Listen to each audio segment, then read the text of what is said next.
Waalaikumsalam warahmatullahi wabarakatuh. Sobahul khair ya ahi. Selamat pagi wahai saudara-saudaraku. Kaifa haluk? Bagaimana kabar kalian semua? Alhamdulillah, luar biasa. Allahu Akbar. Yang terhormat Dewan Juri serta teman-teman yang bahagia, perkenalkan, nama saya Tia Satina Tegawijaya. Saya kelas 5 SD dari SMP Darul Ulum Jombang.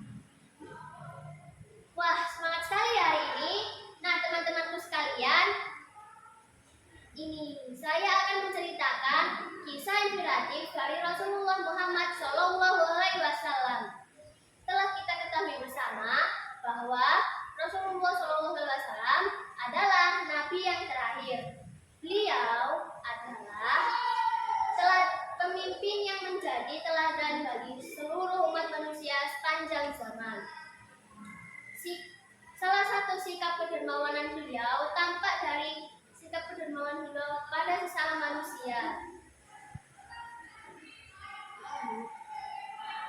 Nah, teman-temanku sekalian, saya akan menceritakan kisah kedermawanan beliau kepada seseorang yang membenci dan memusuhinya, yakni seorang pengemis buta.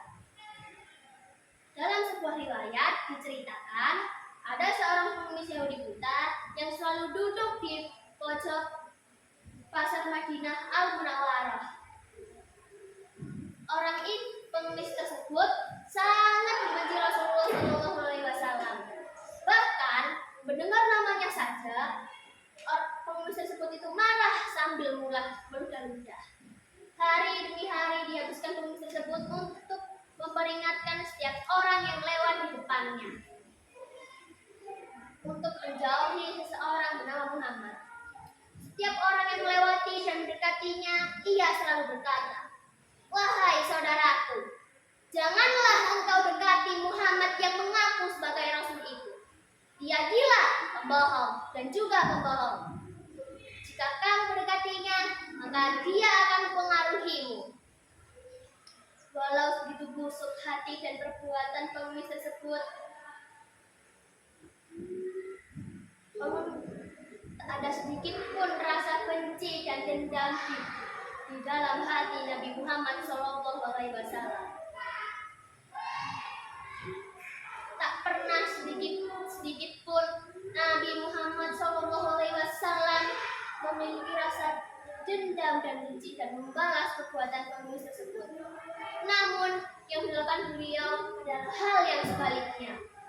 Beliau setiap hari membawakan makanan untuk pengemis tersebut tanpa berkata. Beliau duduk di samping pengemis tersebut lalu menyuapinya dengan lembut dan penuh kasih sayang. Pengemis tersebut pun tak berhenti mengoceh untuk menjauhi seseorang bernama Muhammad tanpa tahu siapa yang sedang menyuapinya.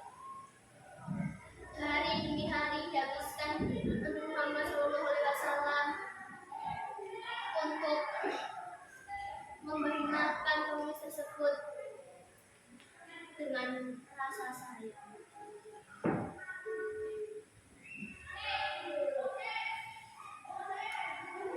Sampai Rasulullah SAW selalu melakukan kegiatan tersebut sampai hari menjelang dia meninggal. Saat Rasulullah SAW telah tiada, tak ada lagi yang mendekati dan memberi makan pengemis tersebut. Sampai suatu hari Abu Bakar, sahabat Nabi Muhammad SAW, pergi berkunjung ke rumah putrinya Aisyah. Saat bertemu dengan Aisyah, Abu Bakar bertanya, "Wahai putriku, adakah sunnah Rasulullah SAW yang belum aku kerjakan?"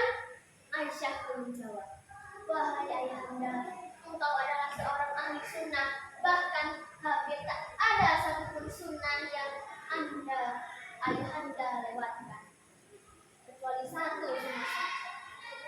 Abu Bakar bertanya, "Apakah itu?" Setiap hari Rasulullah SAW membawakan makanan untuk pengemis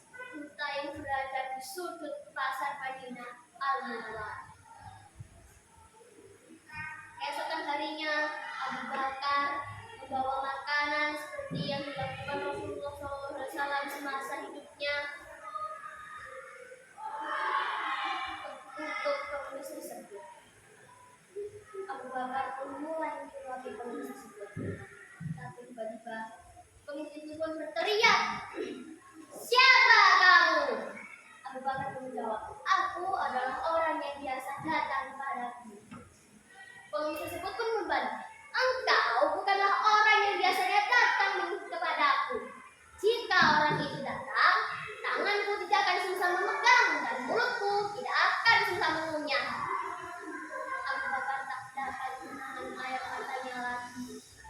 Ia pun nangis sambil berkata jijik, "Aku memanglah bukan orang yang biasanya datang kepadamu. Aku adalah sahabatnya. Orang yang mulia itu telah tiada. Ia adalah Rasulullah Muhammad Sallallahu Alaihi Wasallam." Setelah mendengar cerita Abu Bakar, pengemis tersebut pun menangis sambil berkata, "Benarkah demikian? Selama ini aku selalu menghinanya, menfitnahnya, tapi ia tak pernah memarahiku sedikit pun. Ia begitu baik. Ia membawakan aku makanan setiap hari dan menyuapiku dengan lembut dan penuh kasih sayang. Ia begitu mulia." Kemudian pengemis tersebut pun masuk Islam dan mengucapkan syahadat di hadapan Abu Bakar. Itulah tadi kisah kedermawanan, kesabaran, dan keikhlasan seorang ibu. Beliau adalah contoh teladan hidup yang bisa kita contoh. Kebaikan, kedermawanan, dan keikhlasannya akan melebur di hadapan cacian dan celaan. Demikian kisah dari saya. Wassalamualaikum warahmatullahi wabarakatuh. Waalaikumsalam.